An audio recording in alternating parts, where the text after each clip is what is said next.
In the bone-chilling darkness of a Canadian winter night, emergency sirens pierced through the Arctic wind like screams of terror. The temperature had dropped to minus 37 degrees.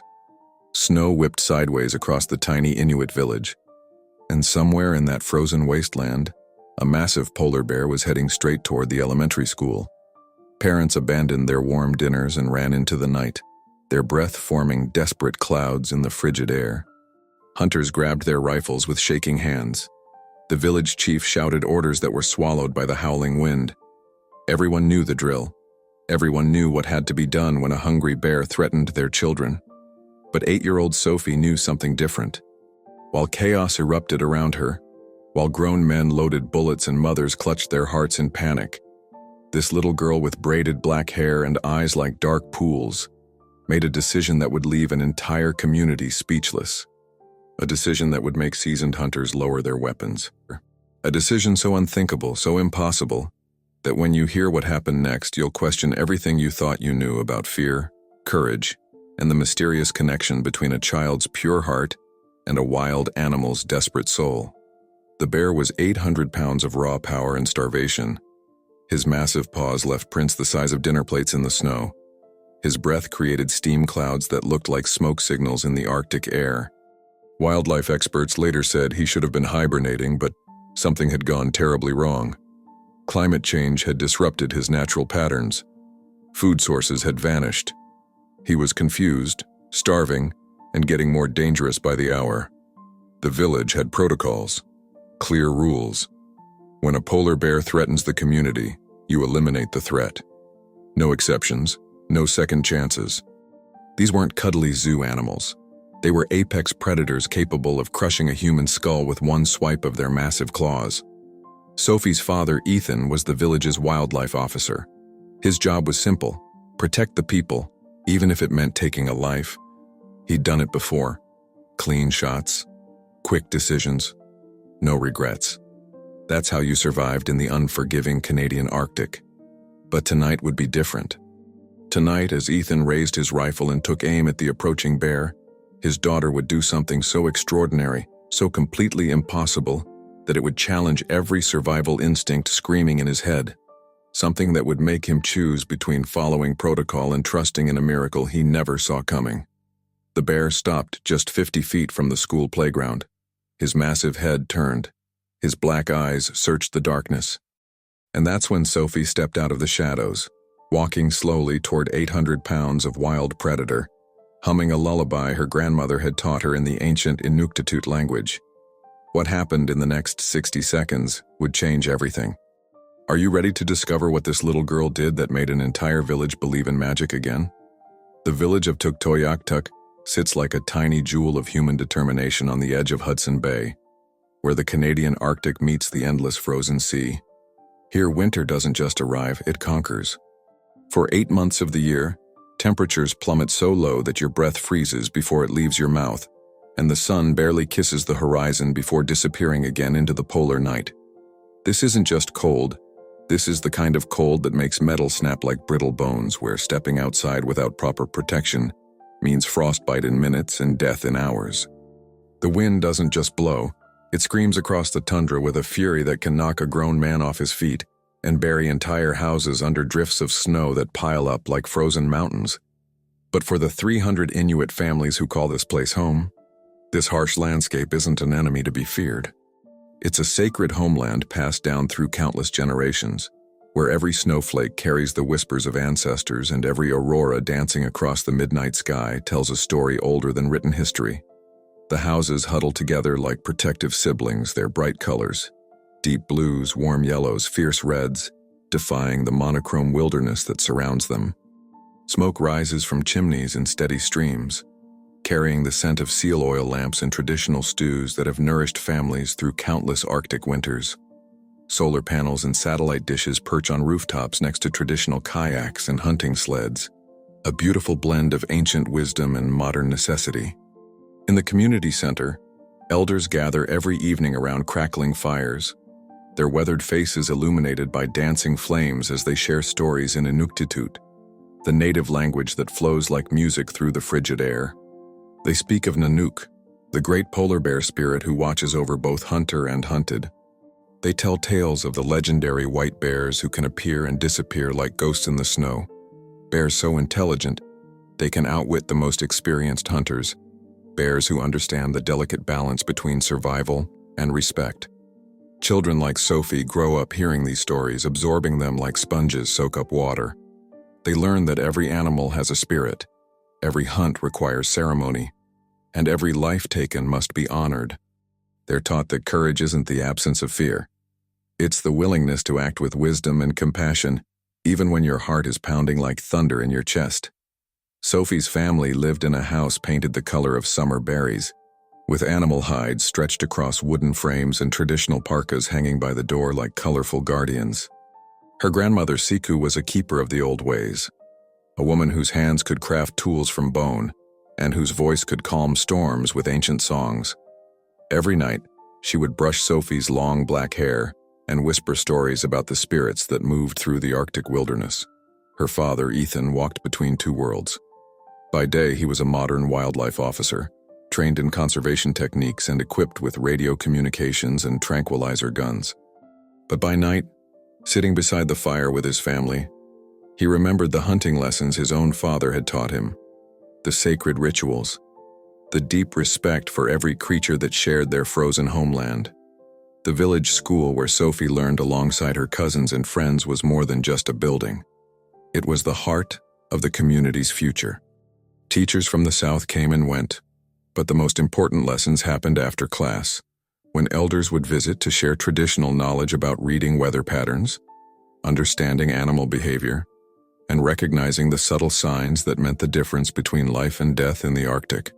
By the way, if stories like this, where ancient wisdom meets modern challenges, fascinate you as much as they fascinate me, consider subscribing. Because what you're about to discover will show you how one little girl's connection to her heritage would save a life in the most extraordinary way imaginable.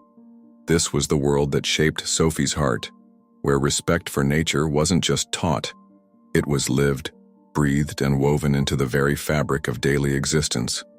The bear's story began 3 weeks earlier, nearly 200 miles south of the village, where the Hudson Bay ice should have been thick and solid by November.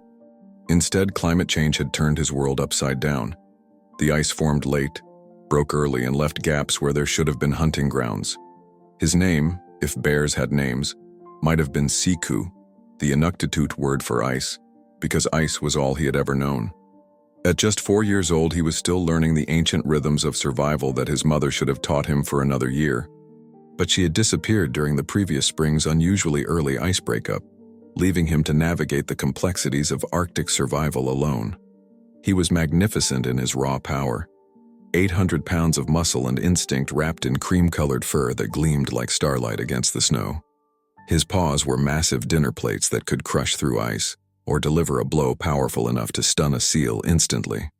But magnificence doesn't fill an empty stomach. For weeks he had wandered the coastline, his powerful nose searching for the scent of seals beneath the ice.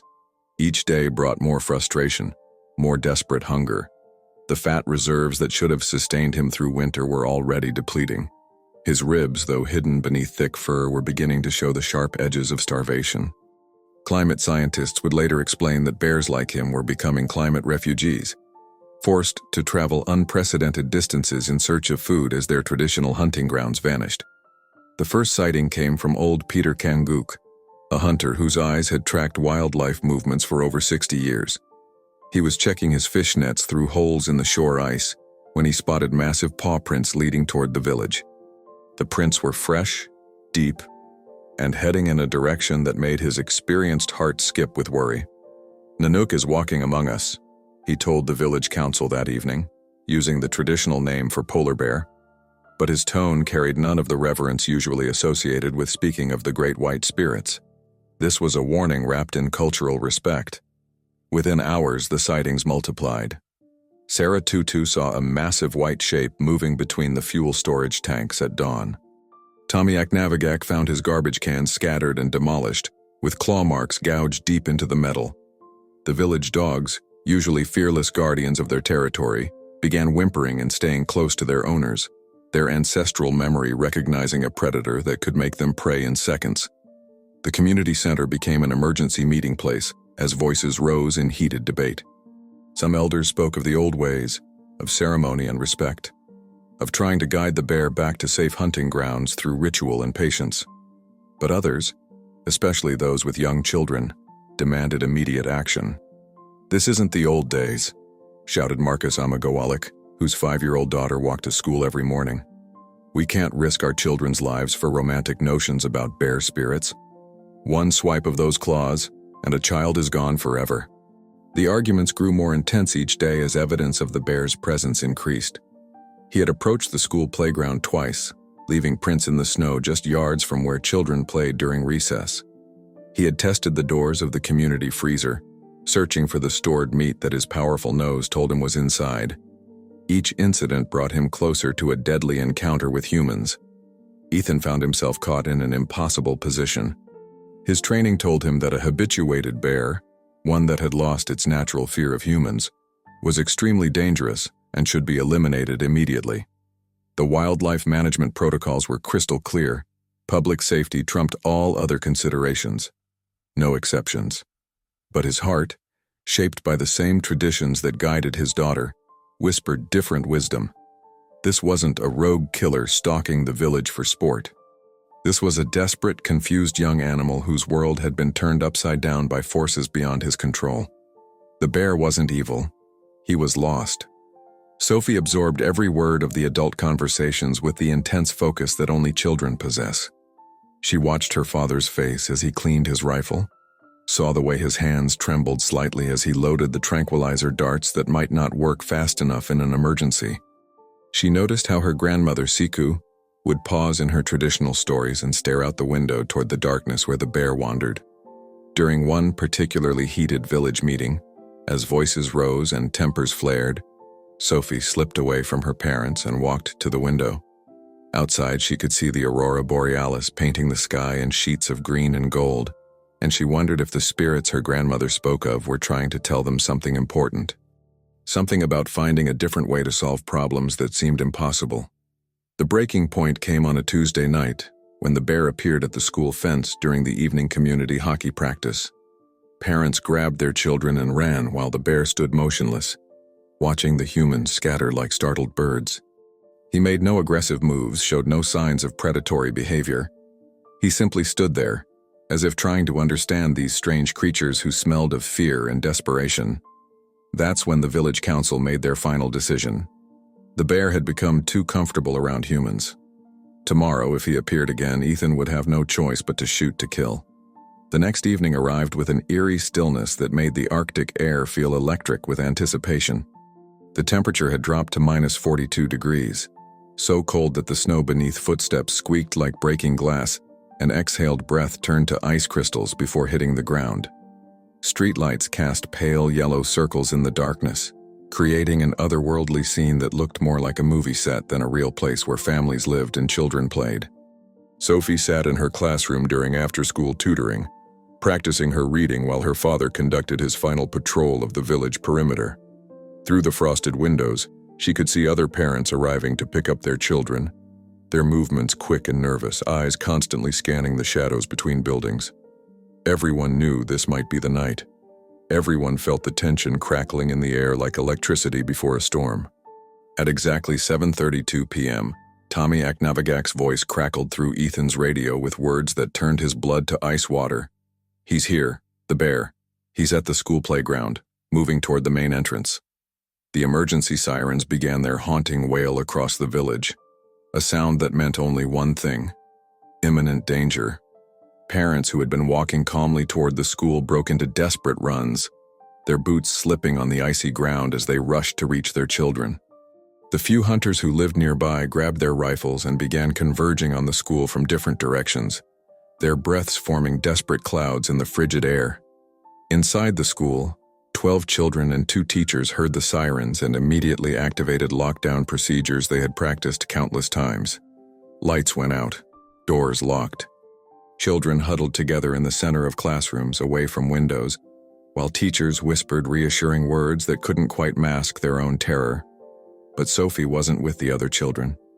The moment the sirens began, Something deep inside her 8-year-old heart responded with a knowing that had nothing to do with logic or safety protocols. While her teacher, Mrs. Patterson, was securing the classroom door, Sophie slipped quietly to the window and peered through the frost-covered glass. What she saw there stopped her breath completely. The bear stood just 50 feet from the school entrance, but he wasn't the terrifying monster that the adults had described in their fearful whispers. In the pale glow of the security lights, she could see that his massive frame was too thin beneath his thick fur. His great head hung low, not in aggression, but in exhaustion that seemed to weigh down his entire body. His dark eyes weren't filled with hunger or rage. They looked lost, confused, like a child who had wandered too far from home and couldn't find his way back. This wasn't the fearsome predator that haunted her nightmares. This was Nanook, the bear spirit her grandmother had told her about. But he was suffering, alone, desperate. Everything her grandmother had taught her about the sacred connection between humans and animals crystallized in that moment into absolute certainty about what she had to do.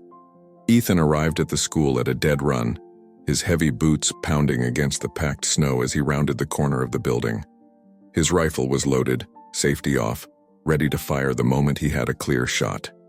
Behind him, 3 other hunters spread out to create a crossfire pattern that would ensure the bear couldn't escape toward the residential areas where families were barricaded in their homes.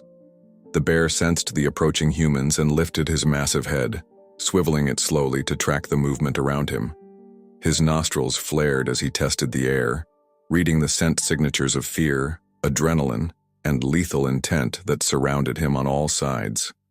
For a moment that stretched like eternity, predator and protectors faced each other in the Arctic darkness, each side calculating odds, measuring distances, preparing for violence that seemed inevitable. Ethan raised his rifle, sighting down the barrel at the bear's broad chest where a single shot would penetrate the heart and end the threat instantly. His finger found the trigger. His breathing steadied. Years of training took over, shutting down emotion and doubt, focusing everything on the mechanics of a clean, quick kill that would protect his community and his daughter. But then Sophie appeared. She emerged from the side door of the school like a tiny ghost in her bright red parka, moving with the quiet confidence of a child who had made a decision that no adult could understand. Her small boots left perfect prints in the pristine snow as she walked directly toward 800 pounds of wild predator, her pace steady and unhurried, as if she were simply crossing the playground to join friends for a game. The hunters froze.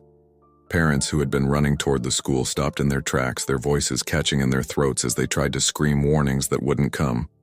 Even the bear seemed surprised by the small human who approached without fear, without the sharp scent of adrenaline that marked every other person as either threat or prey. Ethan's rifle sight wavered as his daughter moved directly into his line of fire. Every instinct screamed at him to tackle her, to pull her away from certain death, but something deeper, a father's intuition that had never failed him, whispered that any sudden movement might trigger the very attack he was trying to prevent. "Sophie," he called out, his voice barely above a whisper but carrying clearly in the crystalline air. "Baby, stop walking. Stay very still." But Sophie didn't stop. Instead, she began to hum. The melody that rose from her small throat was ancient, wordless, and heartbreakingly beautiful. It was the lullaby her grandmother Siku had sung to her since she was a baby, passed down through generations of Inuit mothers who had used its magic to calm crying children and ease troubled spirits. The notes seemed to hang in the frozen air like visible things, creating a bridge of sound between the frightened little girl and the desperate wild animal. What would you do if it was your child standing there, humming a lullaby to a creature that could end her life with one swipe of its massive paw? Tell me in the comments, because I genuinely want to know. Could you trust in something bigger than fear? Could you believe that love might be stronger than survival instinct? The bear's massive head tilted slightly, as if he were listening to something he had never heard before but somehow recognized. His dark eyes fixed on Sophie's face, and for one impossible moment, the Arctic wilderness held its breath. Time moved like thick honey in the Arctic air as Sophie's lullaby floated between her and the massive polar bear, each note hanging in the crystalline atmosphere like a prayer made audible. The ancient Inuktitut melody seemed to wrap around both child and beast, creating an invisible sanctuary in the middle of what should have been a scene of terror and violence. Ethan's finger trembled on the trigger as he watched his daughter stand just 20 feet from 800 pounds of wild predator. Every fiber of his being screamed at him to take the shot, to eliminate the threat before it was too late. His training, his experience, his duty as both a wildlife officer and a father demanded immediate action. One squeeze of his finger and this nightmare would be over. But something extraordinary was happening in that frozen schoolyard that made him hesitate. The bear's massive body began to sway slightly, as if the melody was reaching something deep inside his primitive brain that recognized comfort, safety, peace. His great head lowered inch by inch until his dark nose was almost touching the snow, and his breathing, which had been sharp and alert, began to slow into deeper, more relaxed rhythms. Sophie continued humming, her small voice never wavering despite the cold that turned her breath into clouds of ice crystals. Her grandmother's lullaby seemed to flow through her effortlessly, as if generations of Inuit mothers were singing along with her, lending their strength to this impossible moment.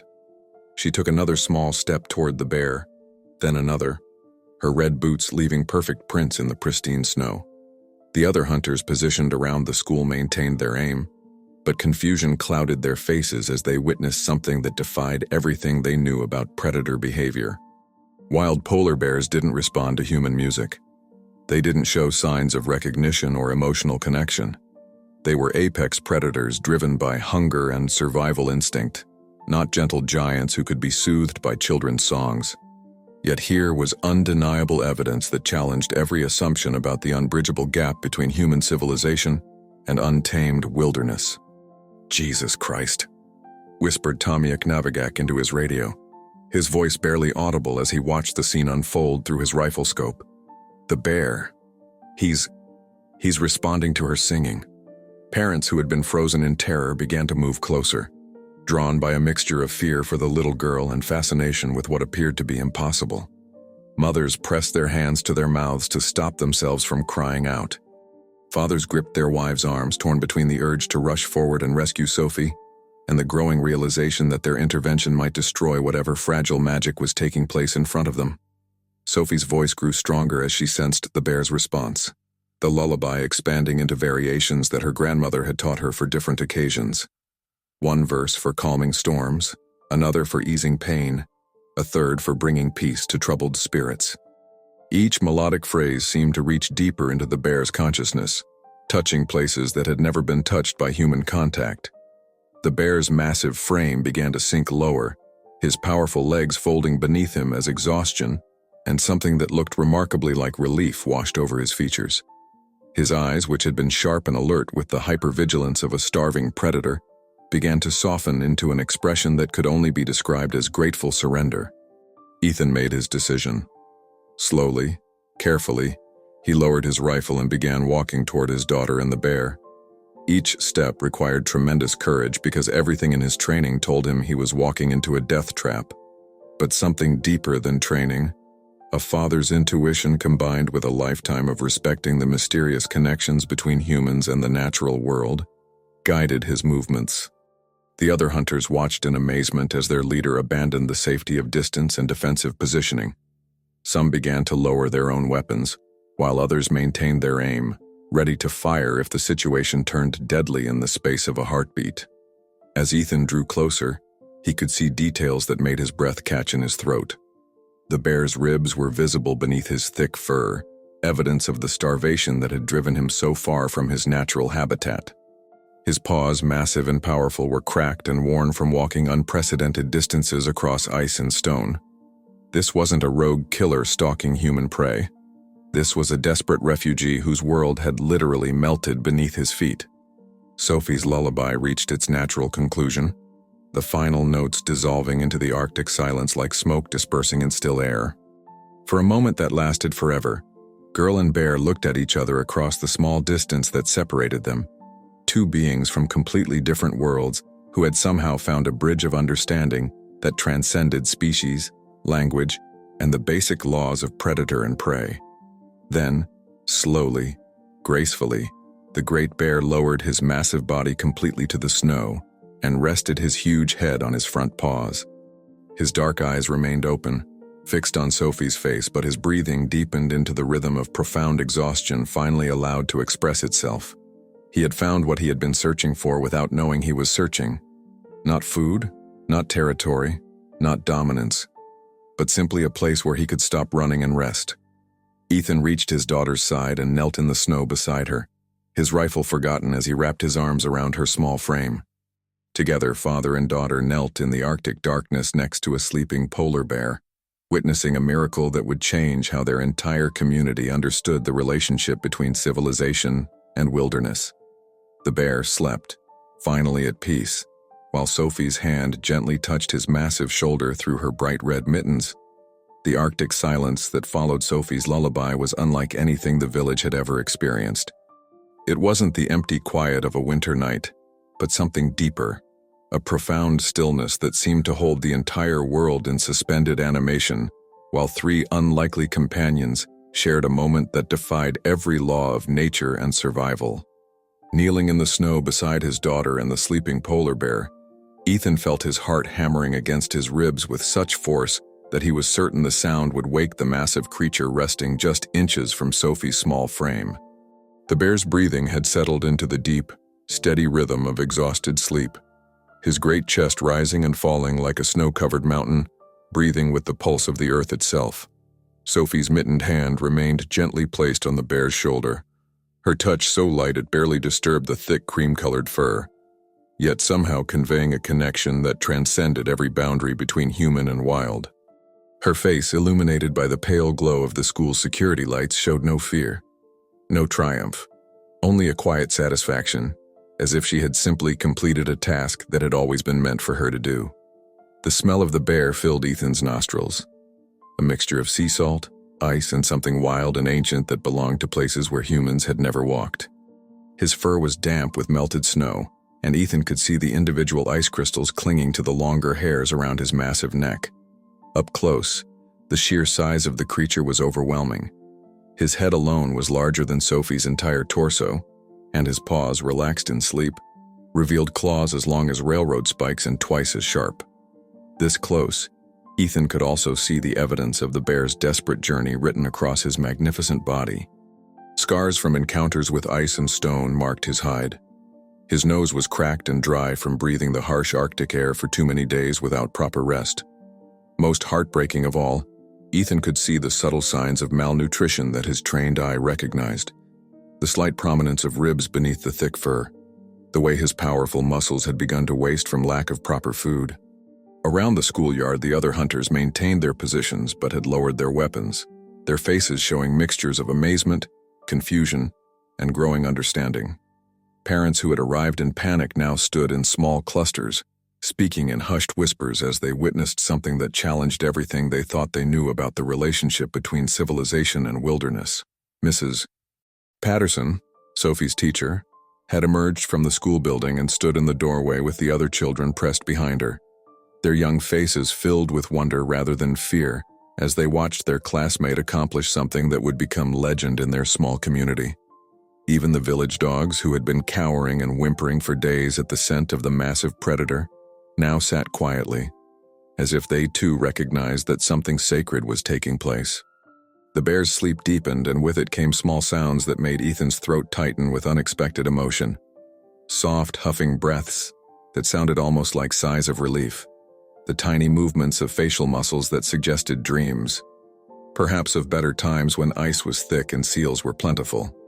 Most touching of all, the bear's massive paw twitched occasionally, the same way a domestic dog's paw might twitch while dreaming of running through summer fields. Sophie began to hum again, so softly that only Ethan could hear the melody. It was a different song this time, one he recognized from his own childhood, when his grandmother would sing the same tune while preparing traditional foods or mending clothing. A song about patience, about waiting for the right moment, about trusting in the wisdom of the natural world, even when human understanding failed. As if responding to this new melody, the bear's breathing shifted slightly, becoming even deeper and more peaceful. His great head settled more completely against his front paws, and for the first time since he had appeared near the village, his massive body seemed to release all tension, all hypervigilance, all the desperate energy that had driven him so far from his natural home. The moment stretched on, suspended between the ordinary world where bears were dangerous and children stayed safely indoors, and some other realm where ancient connections still held power, where the boundary between human and animal could dissolve in the presence of pure, uncomplicated love. Ethan realized that his daughter had given him the greatest gift a child could give a parent, the chance to witness a miracle. Not the flashy, dramatic kind of miracle that made headlines, but the quiet, profound kind that reminded him why his ancestors had viewed the natural world as sacred, why they had developed ceremonies and rituals to honor the spirits that moved through ice and snow and starlight. The sound of approaching snowmobiles in the distance broke the spell, reminding everyone present that the outside world still existed, still operated by rules and protocols that demanded action rather than wonder. The wildlife rescue team that Ethan had called hours earlier was finally arriving, bringing tranquilizer equipment and transport capabilities that would be needed to move the bear safely away from the village. But for these final moments before duty and procedure took over, Ethan allowed himself to simply be present with his daughter and this magnificent creature who had stumbled into their lives and changed everything. He memorized the way Sophie's small hand looked against the bear's massive frame, the way the aurora borealis painted shifting colors across the bear's pale fur, the way this impossible scene looked like something from a dream or a traditional story told around winter fires. The bear stirred slightly as the sound of approaching engines grew louder, but he didn't wake. Instead, his great body shifted almost imperceptibly closer to Sophie, as if seeking to maintain the connection that had brought him such unexpected peace. His dark eyes remained closed, but a soft rumbling sound emerged from deep in his chest, not a growl of warning, but something that sounded remarkably like contentment. In that moment, Ethan understood that his daughter hadn't just prevented a tragedy. She had created something beautiful, something that would live in the hearts and memories of everyone who witnessed it, long after the bear had been safely relocated and life in the village had returned to normal. She had reminded an entire community that the world still held magic for those brave enough to believe in it. The wildlife rescue team arrived like whispered prayers answered, their snowmobiles cutting through the Arctic night with headlights that painted dancing shadows across the schoolyard where magic had just unfolded. Dr. Sarah Chen, the lead veterinarian, stepped off her machine and stopped dead in her tracks, her professional composure cracking as she witnessed something that 20 years of wildlife experience had never prepared her for. A little girl sat cross-legged in the snow beside a sleeping polar bear, her small hand still resting gently on his massive shoulder, while her father knelt protectively nearby. The bear's breathing was deep and peaceful, his great body completely relaxed in a way that wild animals simply didn't achieve in the presence of humans. It looked like a scene from a children's storybook, except this was real, happening in -40-degree weather, where one wrong move could turn miracle into tragedy. Dr. Chen approached slowly, her trained eyes assessing the bear's condition as she drew closer. Even in sleep, she could see the telltale signs of a climate refugee, the slight emaciation hidden beneath thick fur, the worn paw pads that spoke of extraordinary distances traveled, the stress markers around his eyes and mouth that indicated prolonged hunger and disorientation. This wasn't an aggressive predator stalking human prey. This was a desperate young animal whose world had literally melted beneath his feet. "He's exhausted," she whispered to Ethan, her breath forming clouds in the frigid air. "Probably hasn't had a proper rest in weeks. Whatever your daughter did, it gave him permission to finally stop running." The tranquilizer process required delicate timing. Too much sedative could endanger a bear already weakened by starvation. Too little might cause him to wake during transport, creating deadly chaos inside the rescue vehicle. But most challenging of all was the emotional reality of disturbing this peaceful scene where human and animal had found an impossible connection. Sophie looked up at Dr. Chen with eyes that held wisdom far beyond her 8 years. "He's not scary," she said simply. "He's just lost, like when I got lost in the blizzard last winter, but nobody could find me for a long time." As the veterinarian prepared the tranquilizer gun, something extraordinary began to happen. The bear's breathing changed slightly, not with alarm or awakening, but with what could only be described as acceptance. His massive body remained relaxed, but his dark eyes opened slowly, focusing not on the approaching strangers with their medical equipment, but on Sophie's face. For a moment that stretched like eternity, girl and bear looked at each other with a recognition that transcended species. In his eyes, Sophie saw not the wild hunger that had terrified the adults, but something achingly familiar. The loneliness of being far from home, the exhaustion of fighting a world that seemed determined to push you away, the desperate hope that somewhere, someone might understand.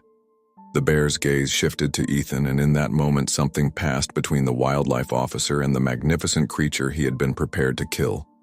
It wasn't domestication or submission, but a kind of trust that wild animals rarely extended to humans. The bear's eyes seemed to say, "I understand what you have to do. I'm ready." Dr. Chen administered the tranquilizer with hands that shook slightly from the emotional weight of the moment.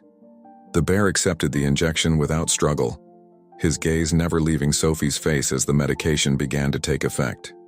His eyelids grew heavy, but even as consciousness faded, his expression remained peaceful, trusting. As the sedative took hold, Ethan found himself doing something that violated every protocol in his training manual. He reached out and placed his bare hand on the bear's massive neck, feeling the warmth of life pulsing beneath the thick fur, the steady heartbeat that proved this magnificent creature's fierce will to survive. The bear's fur was softer than Ethan had expected, but also coarser in places where ice and wind had taken their toll. He could feel scars beneath the surface, evidence of battles fought against a changing environment that offered fewer and fewer resources for survival. But mostly, he felt the profound trust that the bear was placing in human hands, the same trust his daughter had somehow inspired, with nothing more than an ancient lullaby and a heart too pure to recognize impossibility. During the careful process of moving the unconscious bear onto the transport sled, Sophie never left his side. She helped tuck the warming blankets around his massive frame, her small hands working alongside the experienced rescue team as if she belonged there. Her touch seemed to calm not just the sedated bear, but the entire team, reminding them that they were handling not just a dangerous predator, but a fellow traveler who had lost his way in a world growing increasingly hostile to his kind. As the rescue sled pulled away into the Arctic darkness, carrying the bear toward a new chance at life, Ethan realized that his daughter had taught him something profound about the thin line between civilization and wilderness, about the possibility of finding connection even across the vast differences that seem to separate us from the wild world that still exists just beyond our understanding. The journey to the Churchill Wildlife Management Area took 6 hours through some of the most unforgiving terrain in North America, but for everyone involved in the transport, it felt like a sacred pilgrimage rather than a routine animal relocation. The specially designed rescue vehicle, heated and equipped with monitoring equipment, carried its precious cargo through the Arctic night while Dr. Chen watched over the sedated bear like a guardian angel. Every 20 minutes she checked his vital signs, heart rate steady, breathing deep and regular, body temperature stabilizing as the warming blankets did their work. The bear's massive frame filled most of the transport compartment, but even unconscious, he seemed somehow peaceful, as if his body knew it was finally heading towards safety rather than running from danger. Sophie had insisted on riding with the rescue team, her small presence somehow essential to the operation's success. She sat quietly in the corner of the vehicle, watching the bear's sleeping face with the intense focus that only children possess. Occasionally, she would hum fragments of the lullaby that had started this whole miracle, her voice barely audible above the vehicle's engine, but seeming to keep the bear's sleep calm and undisturbed. Ethan followed in his own vehicle, radio contact keeping him updated on every aspect of the journey. Behind him, half the village had formed an impromptu convoy, unable to simply return to their homes after witnessing something that would become the defining story of their community. Elders who rarely left their houses had bundled up for the cold journey, determined to see this extraordinary rescue through to its conclusion. The Churchill facility appeared through the swirling snow like a beacon of hope, its lights cutting through the pre-dawn darkness to illuminate buildings specifically designed for exactly this kind of emergency. The staff, alerted hours earlier, had prepared a special enclosure, spacious, heated, and equipped with everything needed to nurse a malnourished polar bear back to health. Dr. Michael Torres, the facility's director, greeted the convoy with news that brought tears to exhausted eyes. "We've been in contact with researchers in Svalbard," he announced. "There's a perfect relocation site, an area where the ice is still stable, where seal populations are thriving. Once he's recovered his strength, we can give him a real second chance." The process of transferring the still sedated bear into his temporary enclosure required careful coordination, but the specialized equipment made it surprisingly gentle. As the bear was settled onto the soft bedding inside his new home, Dr. Chen administered a reversal agent that would gradually bring him back to consciousness over the next several hours. Sophie pressed her face against the viewing window, watching as the bear's breathing began to shift from the deep rhythm of sedation to the lighter patterns of natural sleep. Even in this sterile medical environment, something of the magic from the schoolyard seemed to linger, as if the connection forged in that frozen moment had created a permanent bond that distance couldn't break. "Will he remember me?" Sophie asked, her breath fogging the glass as she spoke. Dr. Torres knelt beside her, his experienced eyes soft with understanding. "Bears have excellent memories," he said quietly. "But more than that, I think what happened tonight changed him in ways we don't fully understand. He learned something about trust, about the possibility of finding help instead of always having to fight for survival." Over the following days, the bear's recovery exceeded all expectations. His appetite returned gradually, and the facility's staff marveled at how cooperative he was during medical examinations and treatments. Unlike most wild bears brought into captivity, he showed no signs of aggression or excessive stress. It was as if Sophie's lullaby had somehow reprogrammed his relationship with humans, allowing him to accept help without losing his essential wildness. 3 weeks later, fully recovered and restored to proper weight, the bear was transported to his new Arctic home in a protected area where climate change hadn't yet destroyed the traditional hunting grounds. The release was filmed by wildlife cameras, capturing the moment when he first stepped onto solid ice and lifted his great head to sniff the familiar sense of a world where he belonged. As the researchers watched him disappear into the Arctic landscape, moving with the confident grace of a bear who had found his place in the world again, they knew they had witnessed something unprecedented. Not just a successful rescue, but a profound reminder of the healing power that flows between humans and animals when fear gives way to compassion. 6 months later, Sophie's classroom had a new addition. A large photograph showing a magnificent polar bear standing confidently on pristine Arctic ice, his cream-colored fur gleaming in the midnight sun. The wildlife cameras had captured him thriving in his new home, hunting successfully, even interacting peacefully with other bears who shared his protected territory. But for Sophie, the most important detail in that photograph was something only she could see. A certain peaceful expression in his dark eyes that reminded her of that night when he had finally been able to rest. The story of what happened in their small village had spread far beyond the Canadian Arctic, touching hearts around the world and inspiring conversations about climate change, wildlife conservation, and the unexpected connections that can form between humans and the natural world. Scientists came to study what they called the Sophie phenomenon, trying to understand how a child's lullaby had accomplished what trained professionals with modern equipment couldn't achieve. But for the people of Tuktoyaktuk, the miracle wasn't something that needed scientific explanation. It was simply proof of what their ancestors had always known, that the boundary between human and animal isn't as solid as modern civilization likes to believe, and that sometimes the oldest wisdom, carried in ancient songs and innocent hearts, can solve problems that seem impossible to adult minds. Ethan never again questioned the traditional stories his grandmother had told him about the sacred connections between humans and the creatures who shared their frozen world. His daughter had shown him that respect, patience, and love could be more powerful than fear and violence, even in situations where every instinct screamed for aggressive action.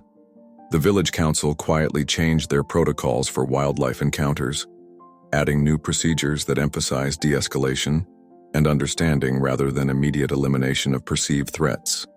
Sophie continued to be exactly what she had always been, a curious, compassionate 8-year-old who loved playing in the snow and listening to her grandmother's stories.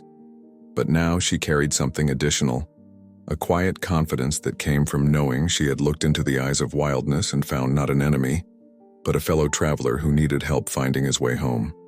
The bear's successful rehabilitation and release became a model for wildlife management programs around the world, proving that with patience, understanding, and proper resources, even the most challenging human-wildlife conflicts could be resolved without tragedy.